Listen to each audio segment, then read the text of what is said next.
Assalamualaikum warahmatullahi wabarakatuh. Berjumpa lagi dengan Bapak di sini. Semoga kalian dalam keadaan sehat selalu ya. Pada kesempatan kali ini Bapak akan menjelaskan terkait dengan materi konflik sosial dan resolusi konflik, di mana tujuan pembelajaran Bapak terdiri dari tiga, yaitu yang pertama kaitannya dengan bagaimana kalian bisa menjelaskan apa itu konflik sosial. Yang kedua, bagaimana kalian bisa mengidentifikasi faktor penyebab konflik sosial. Dan yang ketiga atau yang terakhir ialah bagaimana kalian bisa mengidentifikasi teori-teori di dalam konflik sosial. Yang pertama, terkait dengan definisi konflik. Kita bisa maknai konflik sosial adalah situasi di mana terjadi perselisihan, ketidaksepakatan, atau perbedaan pandangan antara dua pihak atau lebih dalam suatu lingkungan sosial. Konflik dapat terjadi di berbagai tingkat, dari individu hingga kelompok, dan dapat berdampak signifikan pada stabilitas dan harmoni dalam masyarakat. Artinya, secara dampak bisa mengarah ke arah yang positif maupun ke arah yang negatif. Itulah terkait dengan definisi konflik. Di slide berikutnya, kaitannya dengan definisi konflik sosial menurut para ahli, di mana di sini ada dua tokoh. Yang pertama ada Max Weber dan yang kedua ada Ralph Dahrendorf. Max Weber berpendapat konflik timbul dari stratifikasi sosial dalam masyarakat, di mana setiap stratifikasi adalah posisi yang pantas diperjuangkan oleh manusia dan kelompoknya. Kita ketahui bahwasannya berbicara stratifikasi artinya di sini ialah pembedaan masyarakat ke dalam kelas-kelas secara hierarkis atau secara bertingkat. Artinya dalam tingkatan tersebut ada kelas-kelas sosial. Nah, di sini berarti menurut Weber, setiap stratifikasi yang di dalamnya ada kelas itu dapat dengan cara diperjuangkan oleh siapa? Oleh manusianya dan juga kelompoknya. Nah, itulah definisi konflik sosial menurut Max Weber. Sedangkan yang kedua menurut Ralph Dahrendorf, konflik sosial adalah perjuangan antara orang-orang yang memiliki otoritas dan orang-orang yang tidak memiliki otoritas yang dapat mempengaruhi struktur dan dinamika sosial. Artinya di sini adalah sebuah perjuangan antara orang-orang yang dia punya atau dia memiliki kekuasaan, kewenangan atau otoritas, dan orang yang nggak memiliki otoritas atau nggak memiliki kekuasaan atau kewenangan, dan itu bisa mempengaruhi struktur dan juga kedinamisan di dalam masyarakat. Nah, itulah definisi konflik menurut tokoh. Di slide berikutnya kita berbicara terkait dengan faktor penyebab konflik. Di sini faktor penyebab konfliknya ada tiga. Yang pertama ada perbedaan kepentingan, kedua ada perbedaan antar individu, dan yang ketiga ada perbedaan latar belakang budaya. Yang pertama, perbedaan kepentingan. Perbedaan kepentingan antara individu atau kelompok dapat memicu konflik, terutama jika terjadi persaingan memperebutkan sumber daya yang terbatas. Itu terkait dengan penjelasan faktor penyebab yang pertama, yaitu perbedaan kepentingan. Yang kedua, perbedaan antar individu. Perbedaan latar belakang, nilai, persepsi, dan gaya komunikasi dapat memicu konflik antar individu. Sedangkan yang ketiga, faktor penyebab konflik yaitu perbedaan latar belakang budaya.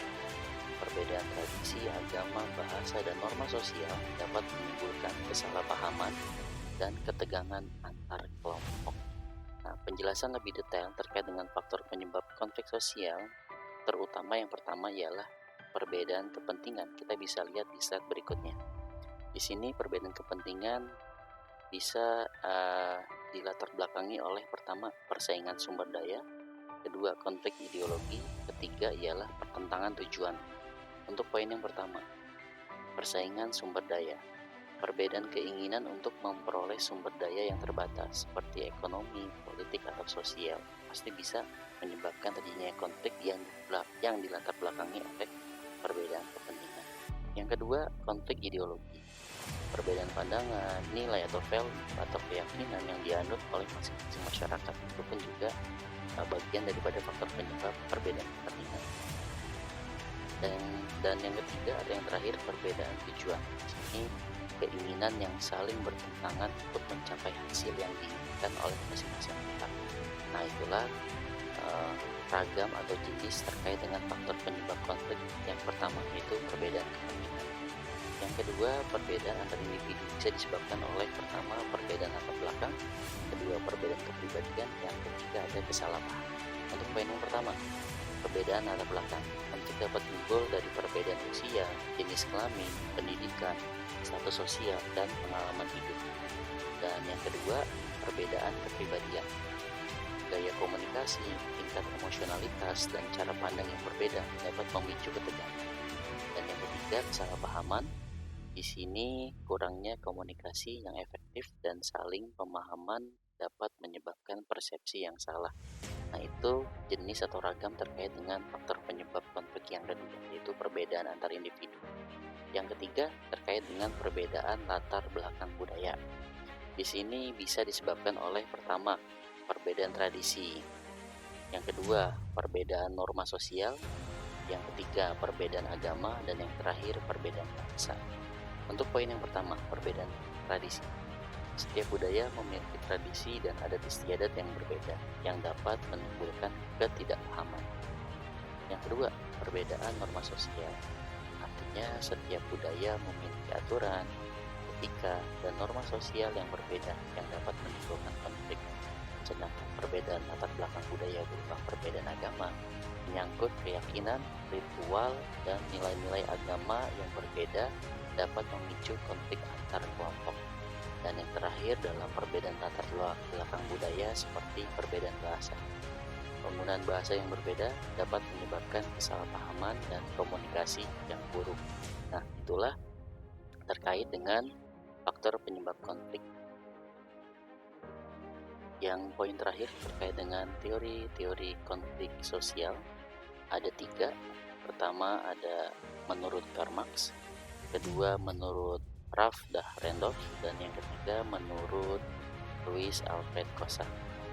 Poin pertama, menurut Karl Marx, konflik sosial terjadi karena adanya perbedaan kepentingan antara kelas borjuis atau pemilik modal dan kelas proletar alias kaum pekerja. Konflik ini dipicu oleh ketimpangan distribusi kekuasaan dan sumber daya. Yang kedua, menurut Ralph Dahrendorf, beliau melihat konflik sebagai bagian integral dari masyarakat yang timbul dari perbedaan kepentingan antara mereka yang memiliki otoritas atau kewenangan dan mereka yang tidak memiliki otoritas. Itulah teori konflik menurut Ralph Dahrendorf. Yang ketiga dan yang terakhir yaitu menurut Louis Alfred Kosa. Menurutnya, konflik dapat berdampak positif bagi masyarakat karena dapat mempererat solidaritas kelompok dan mendorong perubahan sosial yang lebih baik. Artinya, menurut Koser, konflik itu tidak serta-merta berdampak negatif, tapi juga ada dampak positifnya bagi masyarakat karena dapat mempererat solidaritas atau ikatan kebersamaan kelompok. Nah, itulah terkait dengan materi yang Bapak jelaskan pada kesempatan kali ini. Semoga apa yang Bapak sampaikan bermanfaat sama kalian. Terima kasih. Wassalamualaikum warahmatullahi wabarakatuh.